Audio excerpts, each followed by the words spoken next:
So, okay. That mic is on. This mic is on? Okay. So, I want to thank all of you for coming today. This is a great time that we're celebrating an end of an era for Human. But I want to first kind of introduce him a little bit. So some of you may not know him. Yeah, right. Probably all of you know him pretty well. But just in case you don't, I want to let you know who Human really is. Now, you got Human, Ph.D., ... So one of Human's early experiences with me was G-chatting with me about some research ideas. And I said, oh yeah, that would be great, ... And he immediately said, oh my gosh, that was like a horrible idea. And he just like lots of words to say how bad it was. So he's the one, so I was notorious back then for doing that. He's kind of helped me ease out of that. But I want to kind of talk a little bit about about Human, how I've seen him over the years. It really started a number of years ago. You can see August 27th, 2009. I got this email. This is my spam email address. I got this email from an undergrad saying, my name is Human Hefsey. I'm a third-year Jacob Scholar here at UCSD. I was wondering if you were free to meet any time next week or two to discuss the possibility of working in the lab. And so, of course, given that this was a spam, and I've always been bad with email, it took me several days to get back to him. But of course, the first thing you do whenever you get these emails, you try to find out as much information about the person as possible. And so you look online, and back then he didn't have much of an online presence, except for apparently he was the perfect SAT guy, according to the Orange County Register. And there's a quote from him in there saying, well, I didn't really think it was that big of a deal, but now I think about it, I guess it is. And so now you know who Human Hefsey is, the perfect SAT guy at Esperanza High. So with that, I kind of felt more comfortable emailing him back and saying, yeah, I rarely check this email address, and I was away at a conference, so yeah, I haven't changed at all for the past, I guess that was 8.5 years ago. But he started working with me back then. And it's been great to get to know him over the years. And I can kind of capture a lot of stuff about him as a traveler. So he appreciates long journeys. Okay, so the first one of the first things that I realized that he appreciated, he didn't mind long responses or long times between when I would actually respond to emails, but he learned how to deal with them. In fact, so what would happen is I'd be sitting in my office and suddenly here, let's see if this works. Okay. So if you can tell what that is, you know who Human is, really. That's the sound of flip-flops. I could hear him walking like halfway across the floor towards my office, and so whereas other people like knock on my door and I'm like still like deep in thought, it takes me like a split second to change my reference. For him, I was already staring at the door saying, hey Human, how's it going? And so what would happen, he would first ask me, did you get the email that I sent? And I'd say, well, probably, let me check. Oh, here it is. I found it filed under, I should probably reply this, but I can't right now. So I'll just forget about it for now, and we'll wait for the student to email me at least twice before I take it seriously. And you have a special folder for that? Yeah, it's called my inbox. And then there's this other one, I swear this is not what it was right here, but where he says, basically the professor says, let me check my junk folder. Oh, here are all of your emails. And the student's freaking out saying, my emails are automatically going to your junk folder? And then the professor goes, oh, you can do that automatically? So that was one thing. He learned how to get responses a lot quicker by coming and talking to me. I've since tried to do a lot better than that, but he also enjoys fine food, so he goes for long journeys for fine tacos. So he would regularly drive all the way to Tacos El Gordo in Chula Vista. That's about an hour commute there and back just to get their tacos de adobada. What is adobada? I don't know, but it tastes really good. Okay, so if you haven't been there, definitely got to go there. He also enjoyed long journeys for research. So as you can see, he was known for his flip-flops. He was able to overcome that affinity to his flip-flops to go all the way to Copenhagen, where he spent about 9 months working in a collaborator's lab in wintertime. And so he had to follow safety protocols with no flip-flops, but also dealing with the cold weather. And also long journeys to complete research. Now this is a quote, this is a a message that Arash Boardbarg sent me almost, that was, 5 years ago. And it was, Arash and I had been working on a project for a couple of years in which we were building a genome-scale metabolic network model for Chinese hamster ovary cells, and neither of us were really able to put much time into it. And he G-chatted me one day. He said, I think we found a CHO modeler. You might know him. And I said, who's it? Human. Sweet. Okay. So that's how I felt about Human already. He was great at his work, and I was excited to work with him. And so that started as what ended up being a long journey. It started out as I think within about a year, he had the main results of the paper together and was drafting it. When I went to a conference in Austria and found that there were several other people doing the same thing, so I said, oh, it would be great for you just to merge their work. And so a few years later, we finally merged all the work from all these other labs all over the world, and he led that effort, and he'll talk about that today. But this journey really culminated when we finally landed ourselves in a Danish publication where they were highlighting how exciting his work was. And then I also have to say he likes long journeys to see movies too. Okay, so here is a poster for Star Wars: The Last Jedi. Okay, this is really a spoof poster, but we don't have the Jar Jar Binks in it. But if you look really closely, you'll see what is the date on this. It says December 15th. Well, you Google release dates for it, and you find out, hey, Denmark is actually showing it December 13th. So, as any great Star Wars fan, what did he do? He flew all the way to Denmark to see Star Wars. Apparently, there was a Christmas party out there too, so that week. So he was able to do two things at once. And then he also likes long journeys to see the sacred sites of those movies.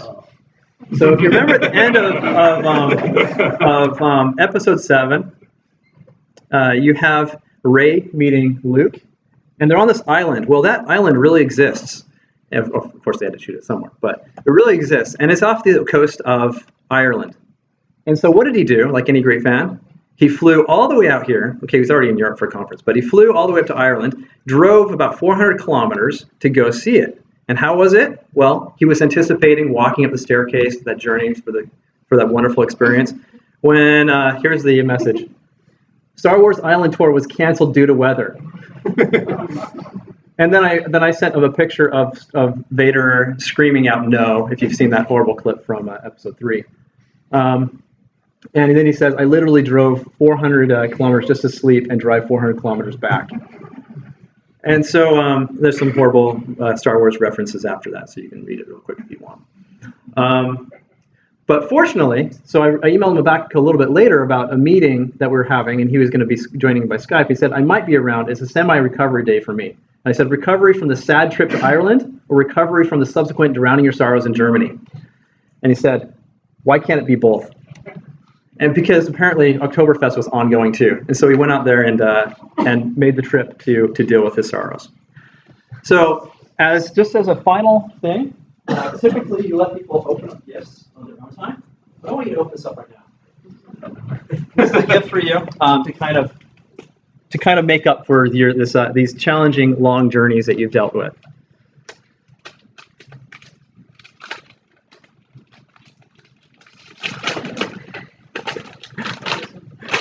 Okay. So what is it? It's a Star Wars training island on Octo. Exactly. So this represents the long training. So he never got to go to Star Wars Island where Rey got her training from Luke. So this is a Lego set of that to also commemorate the fact that he spent all that time in Denmark too, where Lego comes from.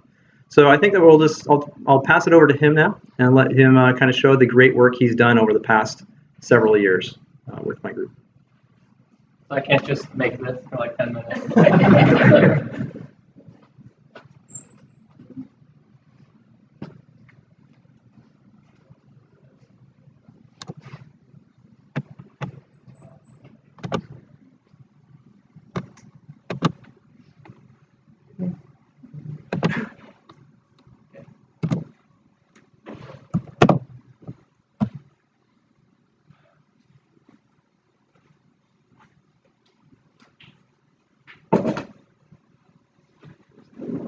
Okay. Can everyone hear me okay? Great. Thanks for the introduction, H. And all the Star Wars references, really reawakening some old traumas to distract me from this. But no, I'm really excited to finally be here and kind of get a chance to talk about the culmination of too many years of research, talking about really what we've done to enhance mammalian bioprocessing through engineering the Chinese hamster ovary cell's metabolism. But first, let's talk a little bit about pharmaceuticals. So I think everyone has probably taken aspirin. Hopefully no one wants to take aspirin during this presentation or afterwards. But it's a very, very simple compound, only about 21 atoms. And so right now it's made primarily through chemical synthesis. So you take a couple molecules, you stick them together, and somehow through the magic of organic chemistry, you get aspirin. Insulin is a little bit more complex. It's about 1,700 atoms. And so you can't really just stick together all of those amino acids. I guess technically you could, but it wouldn't be really feasible. So we turn to a recombinant host, in this case E. coli, to produce insulin. But then you get to larger and more complex drugs like erythropoietin, Lance Armstrong's favorite, antibodies, factor VIII. So can you make those in E. coli? And the answer is, you could, but not really effectively. And the reason why is because of glycosylation.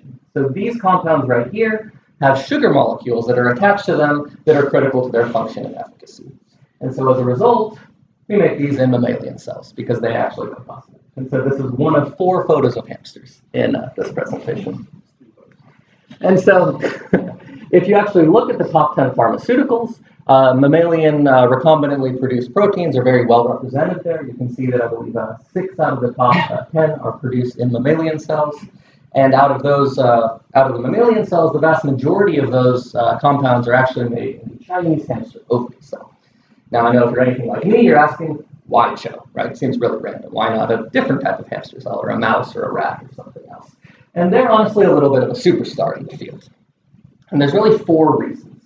The first is that they were the first to market in the 1980s, and it's honestly a matter of happenstance as to why they were selected. Dr. Kaufman isn't here, but I'm sure he could talk about how they were just used to using these cells, and so they tried them out, and the FDA approved it. So there's a strong regulatory barrier in place to use other cells. The second is, as a result of this kind of regulatory barrier, the long development times that people have been working with CHO cells, is there is a rich history of bioprocess development. And so you can see back in the 1980s, we might be getting around 100 milligrams per liter of drug, but now we're up to the 5 or even more grams per liter in modern processes. The third is that these lines happen to have decreased viral susceptibility, not out of any sort of engineering strategy, but they just don't express a lot of the viral entry genes that other cell lines might.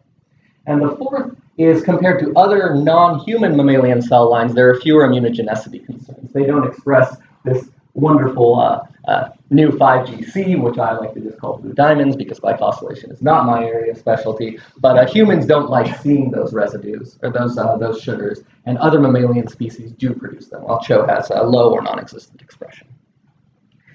But given all of this, it's still fairly naive in terms of engineering efforts. I think one of the kind of more advanced things people have done is they noticed that malate was accumulating in the culture, and they said, well, we should overexpress malate dehydrogenase. That'll solve the problem.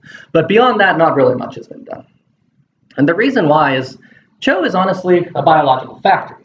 And if you look at your factory making cars, you can give it some paint, you give it some steel, and then out comes a beautiful Scion. I should think about that. But if you look inside, you can get an idea of the pieces that are inside of this factory, and we have an understanding of how those parts interact with one another to give us this car. And so we can then understand, okay, if I want to make another car, I'll give it some more steel, some more red paint, and all of a sudden I have 2 sides. CHO is a biological factory. You give it some nutrients, you design a bioprocess around it, and out comes an antibody, or your recombinant protein of choice. The problem is CHO is a bit of a black box. We don't know what's inside of it. And so if you give it some more nutrients, change around the bioprocess in a way that you think makes sense, you could get twice as much drug, like what you want, or it could just stop making drugs altogether. And the reason why is when you look inside, there's a very, very complex system inside of it. So this is just metabolism. And if you look, these 3 areas are kind of the parts of metabolism that most people know. So you have the pentose phosphate pathway, you have glycolysis, and you have the PCA. But all of this other stuff does matter. It provides the building blocks for making these proteins. It provides the machinery necessary for making these proteins. And even beyond metabolism, there are other processes involved as well. And so when you look at the pathways influencing protein production, there are a lot of them. You have to actually transcribe, translate, post-translationally modify your protein, and ultimately secrete it. But the thing is underlying this is metabolism. So it's actually feeding in the building blocks to give you this protein. So it represents a nice area for a first stab at engineering show. And so really I hope to answer 3 questions during this defense. The first is, can we achieve improved knowledge of metabolism? Can we have improved control over cell phenotypes based on this knowledge? And can we improve the production of biotherapeutics? So first I wanted to talk about knowledge. Now, one of the ways in which we view engineering is having 3 drivers kind of pointing toward a more complex systems-based engineering strategy. And those 3 are the genome sequence of an organism of interest. You want to have an idea of the parts that you're working with. Genome scale metabolic models, they give you an idea of how those parts interact with one another, especially in non-intuitive ways. And then finally, in order to actually test out your predictions, you need some type of genome editing tool to be able to validate your predictions and engineering strategies. Now, fortunately in CHO, we've recently gotten the genome sequence about, would have been like 5 years ago, thanks to efforts by Nate and others. With the development of CRISPR, we now have very, very cheap, readily usable genome editing tools, but we didn't have a genome scale metabolic model. And so in the height of arrogance, as Luke Skywalker would say, I decided that sounds like a fun thing to do. Let's build a genome scale metabolic model.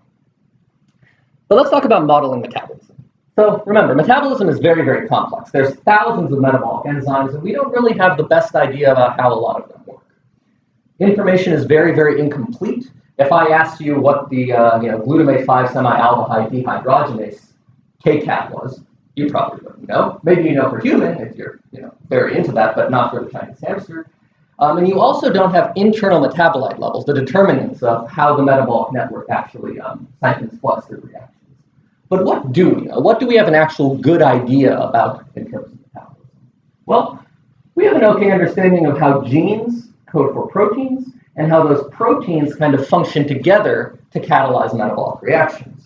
So in this example, the succinate dehydrogenase reaction, which takes succinate and converts it to fumarate, is catalyzed by the succinate dehydrogenase complex, which needs 4 different proteins in E. coli, coded for by 4 different genes. And so what we can do is we can take this understanding of the stoichiometry of reactions and convert them into a mathematical form. So looking again at succinate dehydrogenase, you can see that you convert 1 succinate and 1 Q8, you convert them stoichiometrically 1-to-1 ratio into a fumarate and a reduced Q8.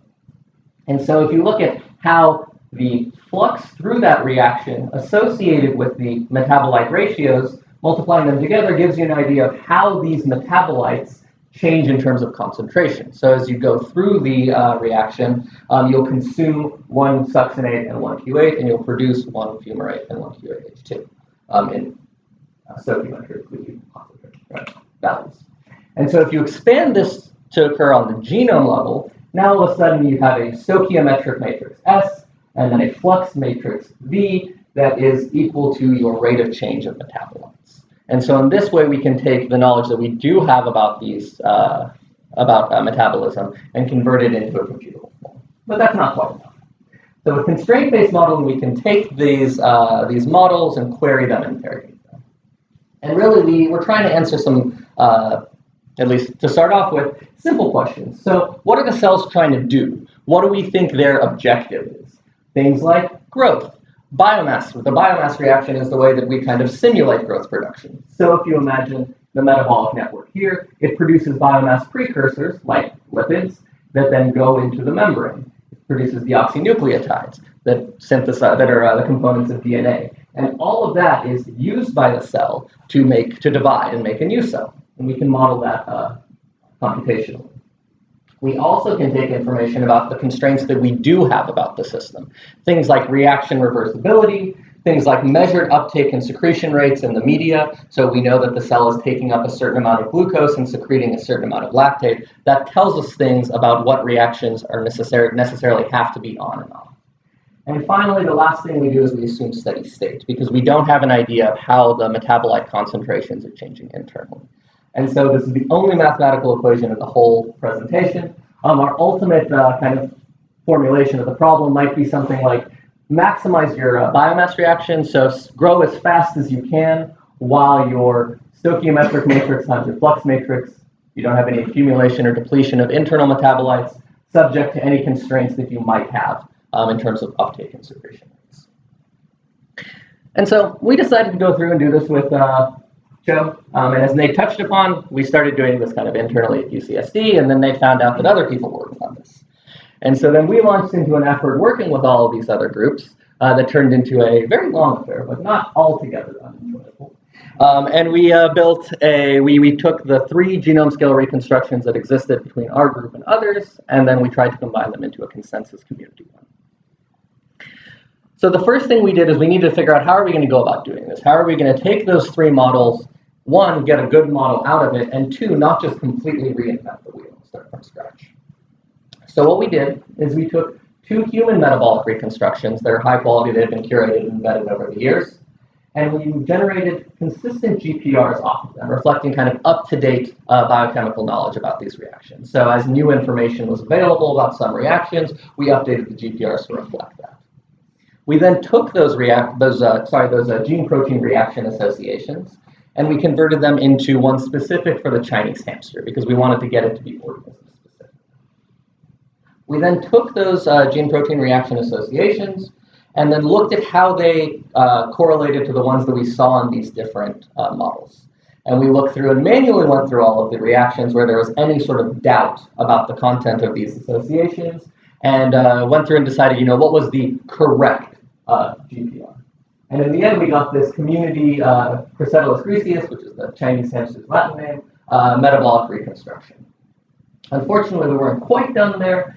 So I touched on this earlier, but the information we were basing this off of was the genome. So we had an idea of the maximum kind of phenotypic space that CHO cells could occupy. But a CHO cell isn't expressing every gene in its genome at any given time. Let's say about half of them are on. And so what we did is algorithmically, we were able to integrate a diverse amount of omics data to constrain this reconstruction into cell line specific models based on what genes were active and what metabolites were being taken up and secreted. So ultimately, we ended up accounting for almost 1,800 metabolic genes in the ultimate reconstruction, and we had objective functions so we could simulate the metabolic cost of growing, as well as the production of 2 industrially relevant biotherapeutic proteins, IgG, an antibody, and erythropoietin. We also, one advantage of these genome scale models is accounted for a big variety of subcellular compartments instead of just looking at, maybe the cytosol and mitochondria, as you might do in more limited scale models. So the first thing we did after that was we wanted to make sure, does this model work? Is it feasible to, is it making accurate predictions? So we looked at data from other people, and we asked the question of if we enforce those uptake and secretion rates as constraints, and then we asked the model, how fast can you grow? How does that compare to the experimental growth rate? And overall, not too bad. Most of them have pretty good agreement. If you actually allow a little bit of wiggle room in terms of the uptake rates based on kind of just variability in measurements, this large error, which is the most extreme difference, almost disappears.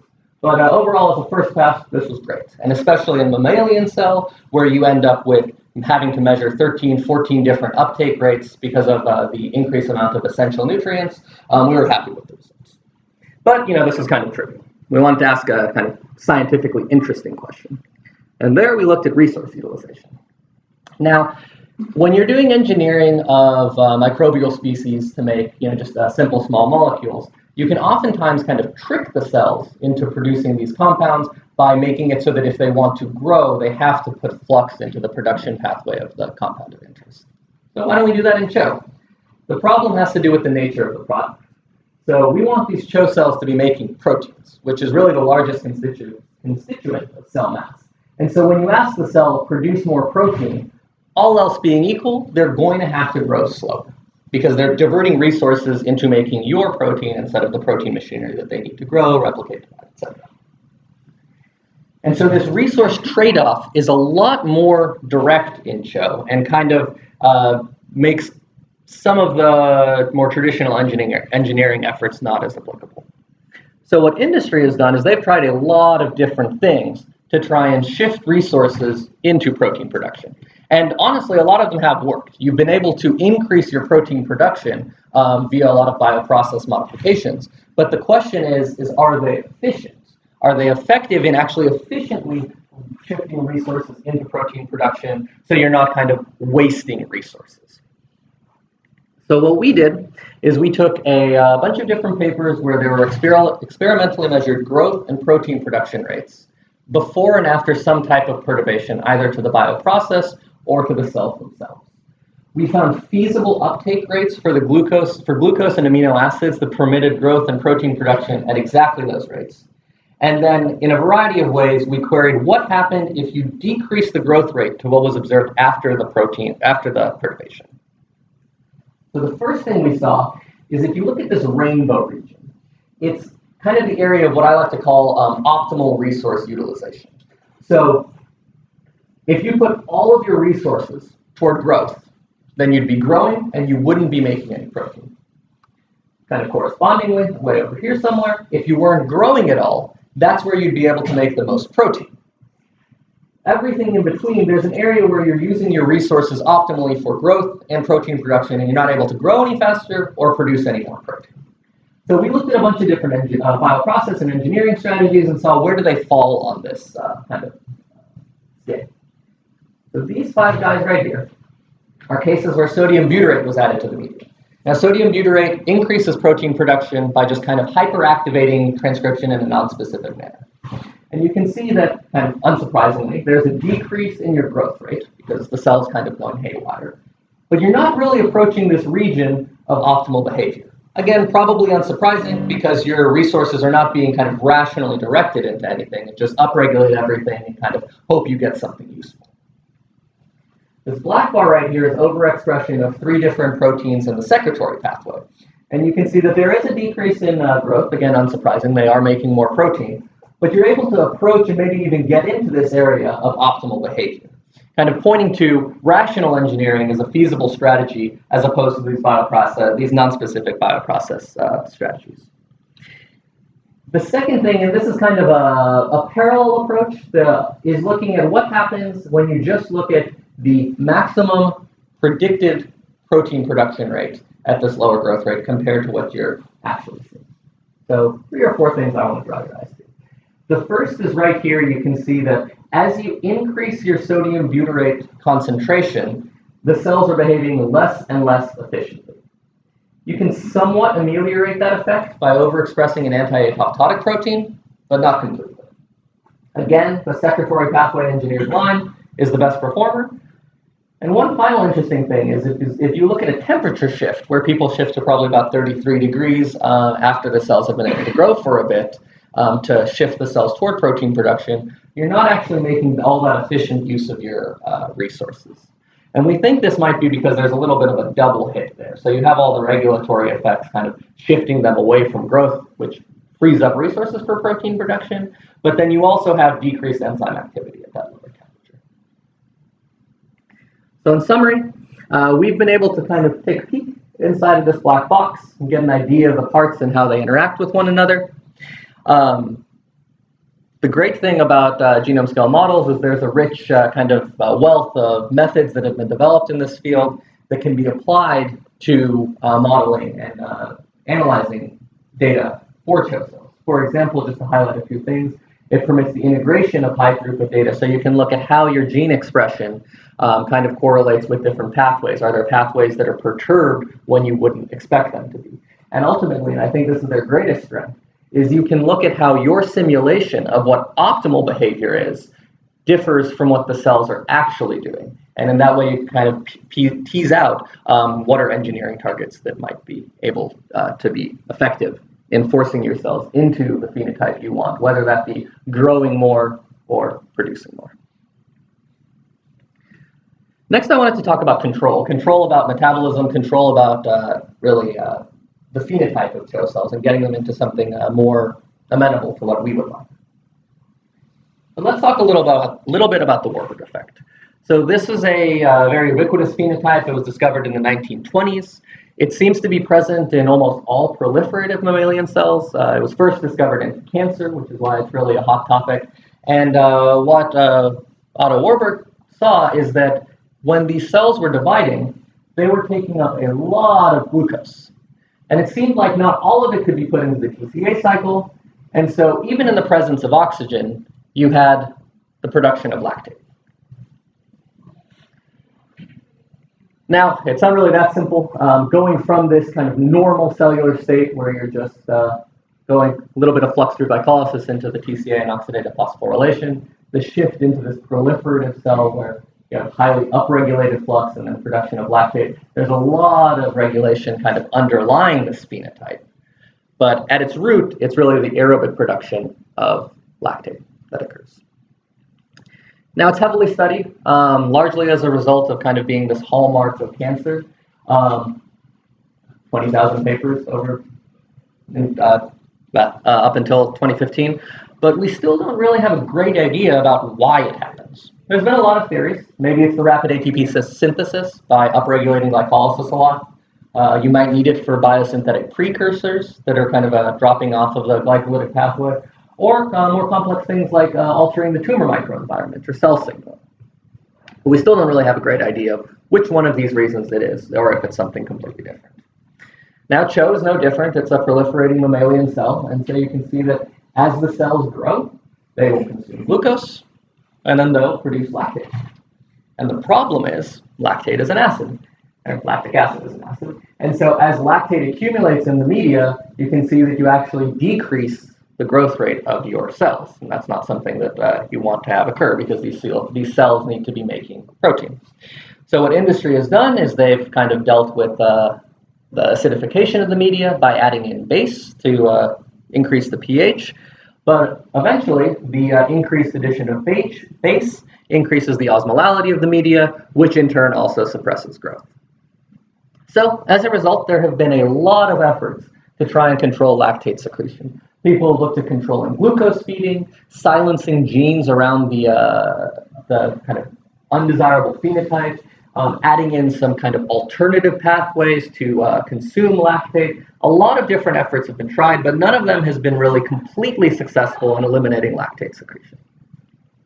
So we looked at the metabolic context, and it seems simple enough. So you have glucose, goes down to glycolysis to pyruvate, and here you have a branch form. What we want to happen is for the pyruvate to be converted fully into acetyl-CoA and enter into the TCA cycle. What ends up happening is a lot of it goes down through lactate dehydrogenase and converted into lactate. And this seems simple enough, like if this is the only thing that makes lactate, let's just knock it out, right? People have tried that. We've actually seen that it doesn't work. You can't isolate clones that have full knockouts of the lactate dehydrogenases. They don't remain viable. So we dug a little bit deeper, and it seemed like, at least a potential hypothesis, was maybe the regulation is coming into play. So if you imagine pyruvate as this bottleneck state, the pyruvate dehydrogenase enzyme, which is the desired pathway we want to go down, is inhibited by these pyruvate dehydrogenase kinases. Now, those kinases are actually activated by all of the downstream products of the PDH reaction. And so what we thought was happening is that there was a bit of a negative feedback loop. And so the more flux you force through this reaction, PDKs got activated, PDH got inhibited, and so eventually you slowed down the PDH reaction. So with the knockout of LDH, you just had an accumulation of pyruvate, which led to the lack of cell viability. So we looked at what was going on in terms of our cells and CHO cells in general. Are all of these parts present? Can we get an idea of what to target? So there are 4 different PDKs, the pyruvate dehydrogenase kinases. All of them are expressed in all of the CHO cell lines that we looked at. All of the necessary components for this pyruvate dehydrogenase are expressed, but lactate dehydrogenase, the 2 main isoforms, LDH A and B, only one of them was active in the lines that we looked at. So we decided, okay, let's try and get rid of this negative feedback loop by knocking out the PDKs and knocking out LDHA and see if we can actually eliminate lactate secretion. So we targeted those 5 genes.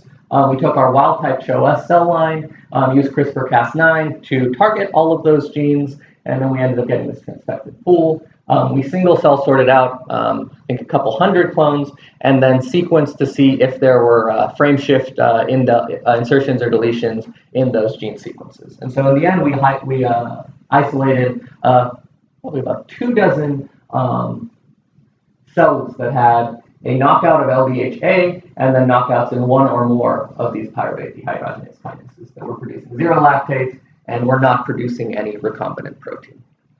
So these Warburg null lines, you can see right here on the left is all of the lines that have all of the four pyruvate dehydrogenase kinases knocked out. On the right are the subcombinations, as I'll call them.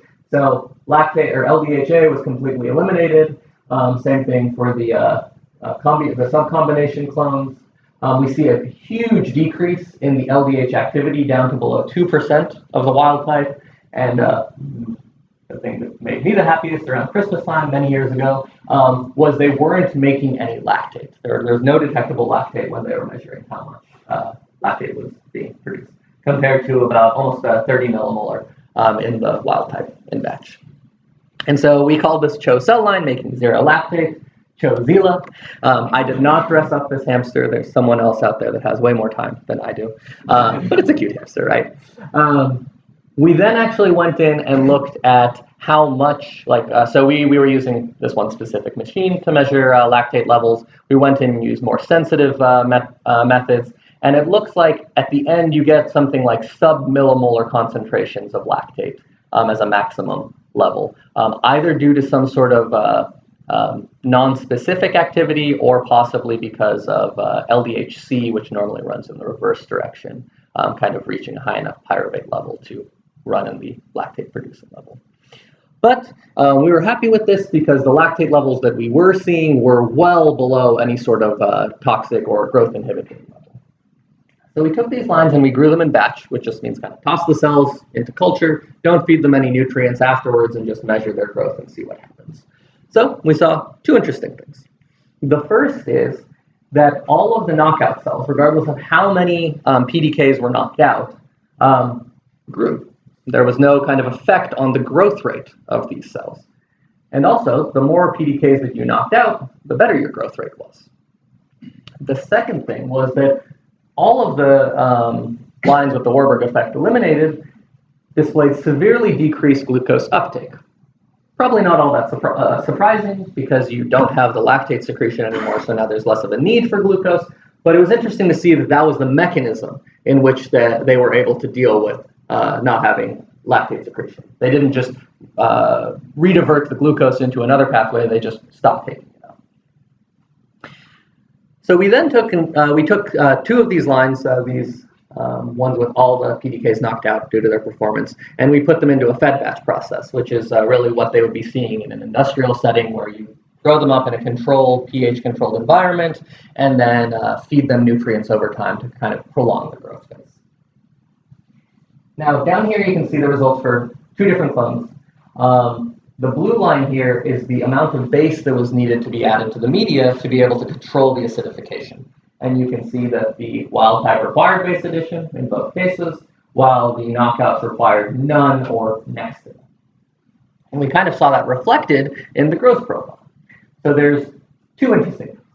The first is that you can see there's this shared growth phase where both the lines are growing at about the same rate up until base 6. And then the wild type stops growing, while the knockout lines keep growing for about 2 more days. Now, the entry into stationary phase here is not due to nutrient depletion. So they still have plenty of nutrients. They're able to keep growing in terms of having the resources to do so, but they stop. We think it's because the osmolarity increases to growth inhibitory levels. Then at day 8, when nutrients actually do run out, you see both the cells die. And so we thought this showed promise. We're able to kind of extend the growth phase of these cells in just our stock bioprocess without any sort of optimization around the lines. But we wanted to know what was going on. What's going on in terms of central metabolism? So here's a little mock-up. Again, you have glucose going to pyruvate, and then from pyruvate, you can either get entry into acetyl-CoA in the TCA cycle, conversion to lactate and secretion, conversion to alanine and secretion, or pyruvate itself can be secreted. And so remember, we're seeing a severely decreased glucose uptake rate in the red knockout lines. So what's going on around pyruvate? Is there a compensatory mechanism to increase oxidative metabolism? Because we're losing out on a lot of ATP from the lack of glycolytic flux. And it doesn't seem like it. So when we're looking at the metabolite levels, secretion and uptake levels around pyruvate, if you add those add and subtract depending on the directionality, those together to get an idea of how much pyruvate you actually have available for going into the PCA cycle, you don't see a difference between the wild type and the knockout.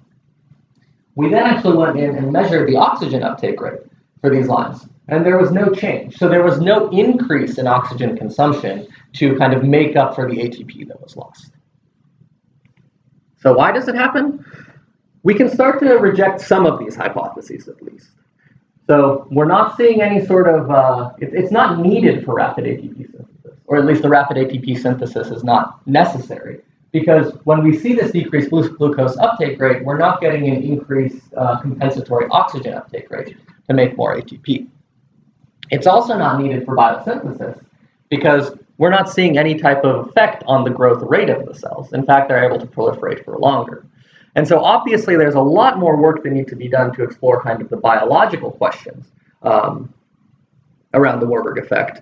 But we turned our efforts to look at how these lines, which showed some promise, how the lines function in terms of protein production and in a kind of more industrial setting.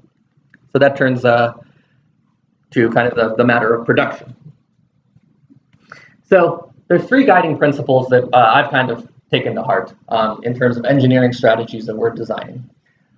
We want to be able to have any engineered cell lines that we generate be usable in industrial processes, right? So if we have a cell line that we're trying to use, we want to make sure that it can still be used to generate a protein production cell line using standard industrial processes.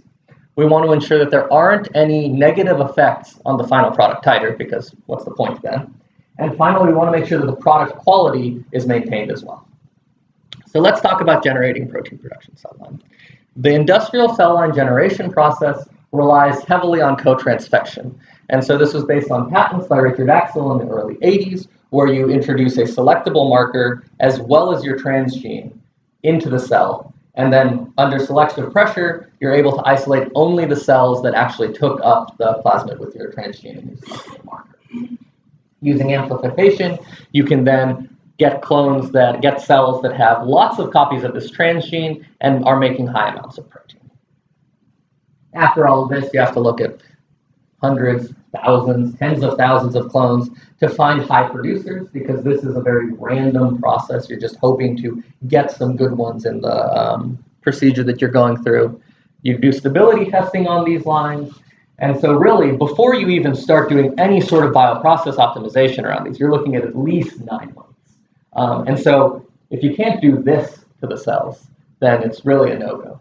There's no point moving forward in that level. And we were honestly a little bit worried. One of our collaborators, they found that when they down-regulated LDHA, they didn't survive pool selection process under glutamine deprivation. And so you can see here in the white, the cells just are all dead by around day 12, while the wild type cells, they'll die off, and then the ones that have taken up the selectable marker kind of recover and are able to be used.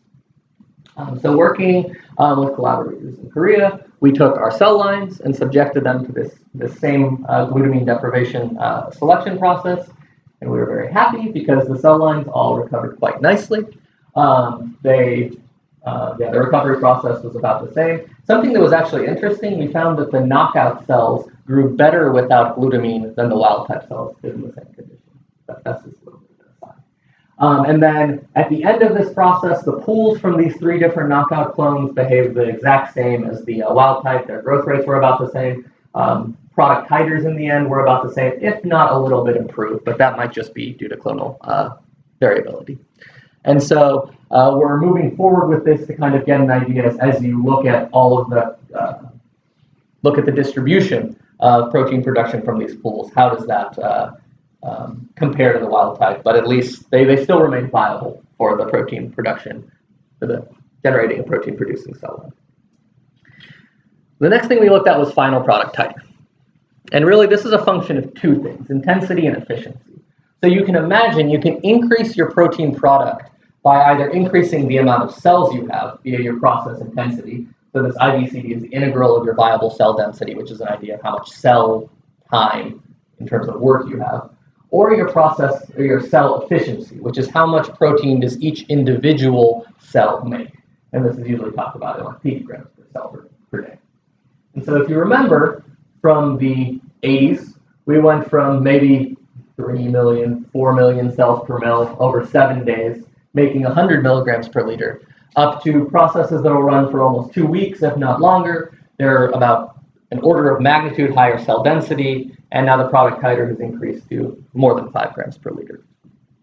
The thing is most of this improvement has been seen along the intensity angle. So there have been some improvements in efficiency, but the kind of cell line generation process has remained largely the same. So most of the improvements people are seeing is just by getting the cells to grow to higher densities, grow for longer periods of time, and in that way get more protein. So we look to see, well, we saw little hints that our cells can grow for longer. They're not affected by acidification of the media. There's no osmolarity limitations. So what can we do around that? So we did one pass of optimization, just playing around with different medias and feeds. And you can see kind of our beta test process down here in the dotted lines. And we were able to increase cell density again about twofold. And we saw that same kind of trend where there's the shared growth phase, and then the knockout cells keep growing while the wild type slows down and eventually ceases growing. So we thought this was a nice improvement. We're working on getting, so these are the non-protein producing lines that are being made into protein producing lines, and then we hope to toss them into this process to see if the same thing is seen when you start from a host cell line. But in the interim, what we did is we took the same engineering strategy and we put it into a protein producing cell line to see if that was another avenue for use. So coming off of this wild type cell line that we used to make the Warburg-Nell lines, we had a high producing a clone producing high amounts of rituximab from a collaborator. They actually went in transfected with the same targets. We isolated clones not making any lactates that are producing rituximab, and then as a control, they were just transfected with Cas9. They went through the same single cell sorting process, and we isolated a bunch of control clones that produce rituximab. We also call this line the parental line, just as a comparison for the subsequent steps. So this is what I was doing in Denmark, actually. I went in and grew cells in batch, which is not fun, I quickly realized. And you can see that sadness happened. So these 4, 5 lines up here are the control line, wild type here, making the rituximab, as well as the parental line, and they all seem to be growing fairly similarly. Meanwhile, here you have the knockout clones, and they were growing like absolute garbage. So I still haven't found a great way to describe this, but if you like have a suspension flask and you're spinning it around, where the water touches the edge of the rim, they were just clumping and like depositing on that rim, which wasn't a great thing to see day in and day out. But continued on the process. We saw that the final product titer, there was a big amount of variability, which is unsurprising. This is what you look for when you do stability testing, is you want to pick the clone that still behaves similarly to your parent.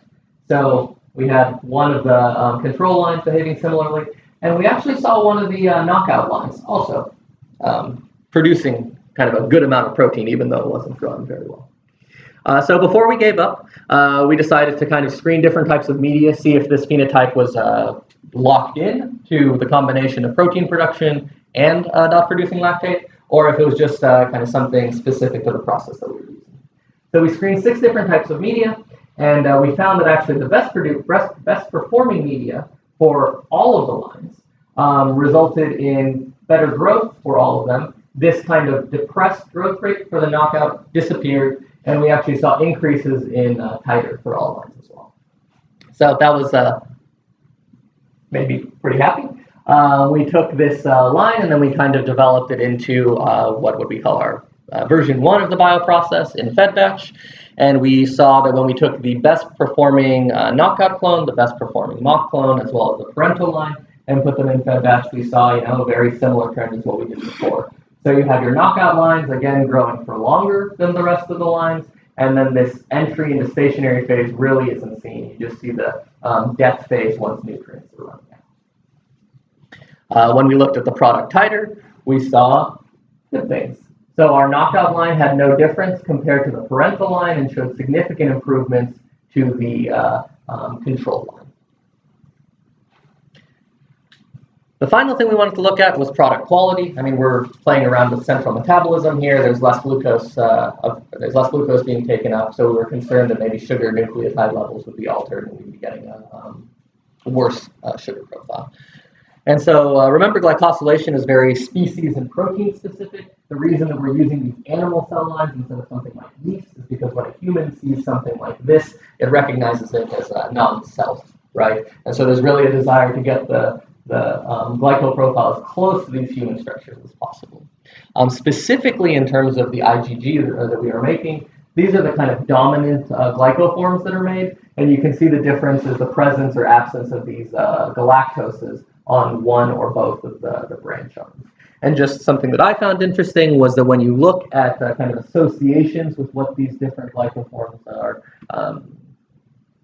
seen with, for lack of a better word, if you look at patients with rheumatoid arthritis, they have a very, very big increase in their agalactosylated form of antibodies floating around.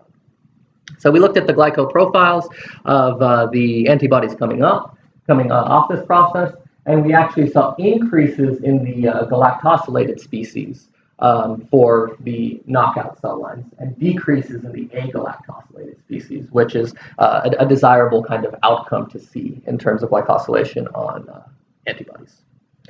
So in summary, and I took this statement to heart from a conference the other day, is that summary slides with words on them are really, really boring. And so lactate is not very good. It makes people sad, and Choseela seems to be okay. But really, we were able to isolate these Warburg null lines that don't produce lactate. They still grow, and they actually perform better in industrial processes in terms of their proliferation. And similarly, when you introduce them into an industrial process, you see maintenance or improvement of product titer and improved product quality. And so really, I kind of was looking at, okay, what's next, right? Where do we go from here? And I think there's two kind of avenues. The first is from an industrial perspective. This is a process from Pfizer where they control lactate via glucose feeding. And so you can see they increase their cell density drastically, right? But then right here, they still see the cells die off. That's similar to what we see, right? Like right here, we're still feeding the cells, but they start dying off. And the question comes, well, what's going on there? And so they've actually been able to find secondary inhibitors. So when lactate doesn't reach inhibitory concentrations, these secondary inhibitors are actually what's responsible for the cessation of growth. And so when they control the accumulation of those via feeding, you can again boost your cell density up again. And then there's presumably a tertiary level of inhibitors. But we've been able to identify the molecular basis for how these products are made. Now we're going forward and laying those targets on top of the zero lactate line to see if we get an improved phenotype. And results are, let's say, promising right now from what we've seen, and we're testing them out in a fed batch process. The second, I think, more biologically fun question has to do with, what have we learned from, in terms of Warburg biology? And so we have now what I like to call a true control line, where we have a Warburg null cell line that no longer produces lactate, but it remains proliferative. And so now we can make more direct comparisons without having to rely on inhibitors, which might be non-specific. And I think it really allows us to subject the lines to a battery of tests to look at, how are these lines really, really different, and maybe tease apart what's kind of the evolutionary advantage of this phenotype that seems to be so ubiquitous. Is it the ATP generation? Maybe not. This is something I've talked to Dan a lot about. What really is happening that makes this phenotype occur so readily and be so difficult to eliminate? And finally, acknowledgements. I had a lot of fun making this slide, actually. I really want to thank my committee. So, especially Nate, I'm sure everyone's heard, horror stories. Like, oh my God, Ph.D. was terrible. My advisor was a bully. And I mean, that's true. But other than Nate, it was really great. But no, I had a great time in grad school. And I mean, it took me 7 years, which maybe is why, but it was still a blast. And it wouldn't have been possible without Nate and the rest of the committee. And then everyone from UCSD, in the lab and in Dr. Paulson's lab that I've had the pleasure of working with. You guys have been the ones that kind of kept me sane. And finally, everyone in Denmark who dealt with this poor little like California boy showing up in his flip-flops in the winter and refusing to take them off for way too long, and dealing with me like contaminating cells. Really, thank you so much for everything. And of course, to my family and friends who are here or hopefully listening on YouTube, that'd be cool. Thank you for everything. And of course, Bjorn would yell at me if I don't thank the Noven Nordisk Foundation for the funding that let me go to Denmark and stay here for way too long, and hopefully I still stick around for a little bit. So, thank you.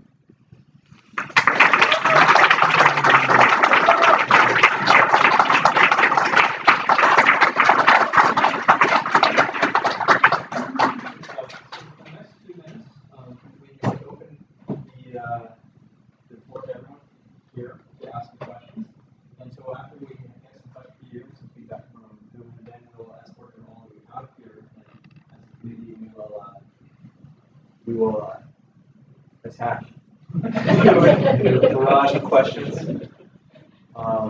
So, you want to, Danny, have any questions?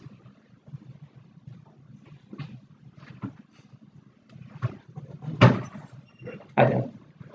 I have a really basic bioprocess question. So you showed that you have, in your production line, you have increased cell density, but the same max titer. Mm-hmm. Is that something you would expect? Wouldn't you expect the two to be correlated with each other? Would you expect higher titer? So when we have, what we saw with the mock line as well, is it seems like the engineering process that they go through with the transfection, single cell sorting, expansion, there seems to be some sort of selective pressure against high producers. So you do see a decrease in specific productivity on those lines.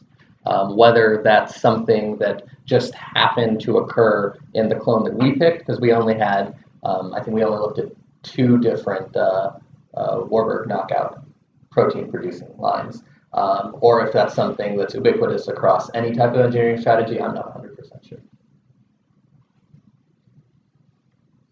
Yeah. You said that your Chevzilla line was decreasing galactosylation relative to Increasing galactosylation. increasing. Yeah. Sorry. And this is a desired effect. Yeah.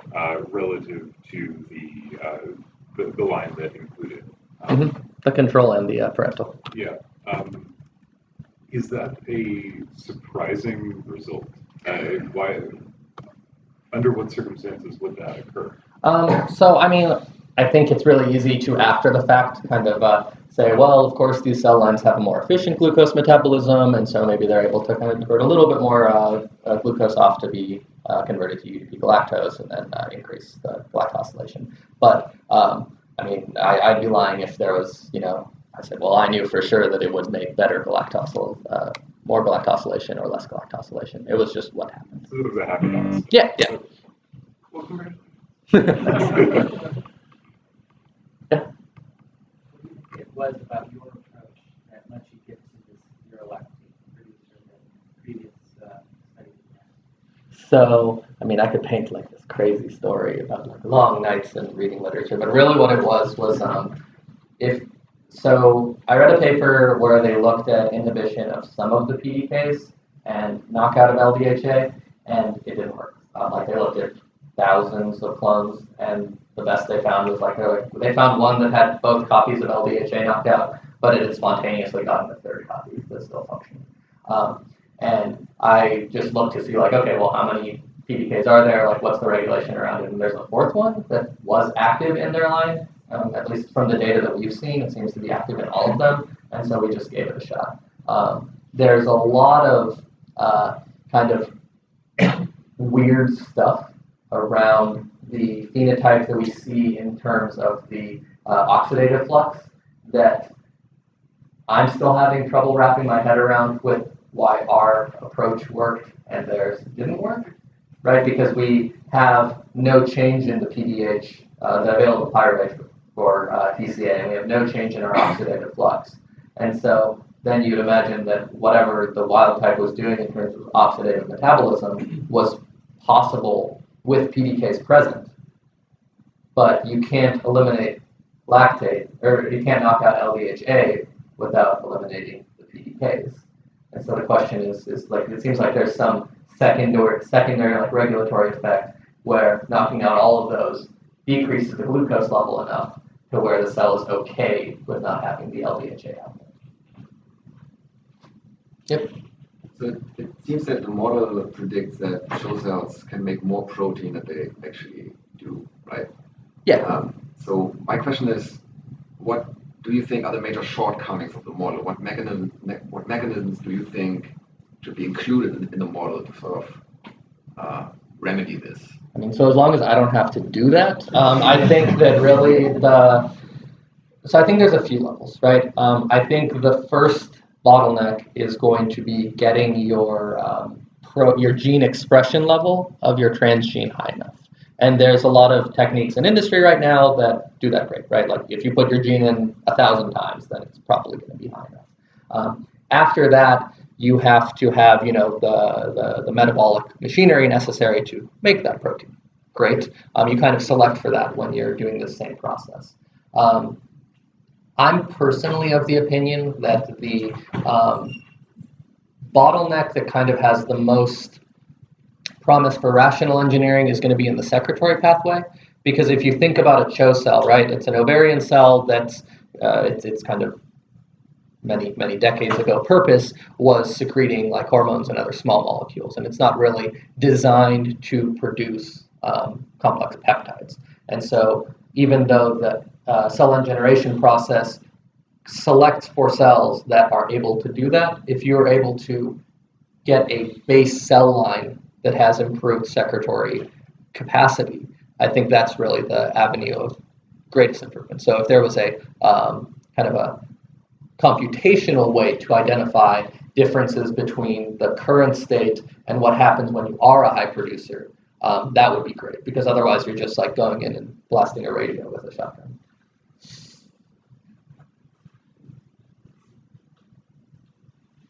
So a lot of people in oncology, at least several years ago, were looking at LDH inhibitors and glucose uptake inhibitors targeted because they observed this effect in cancer.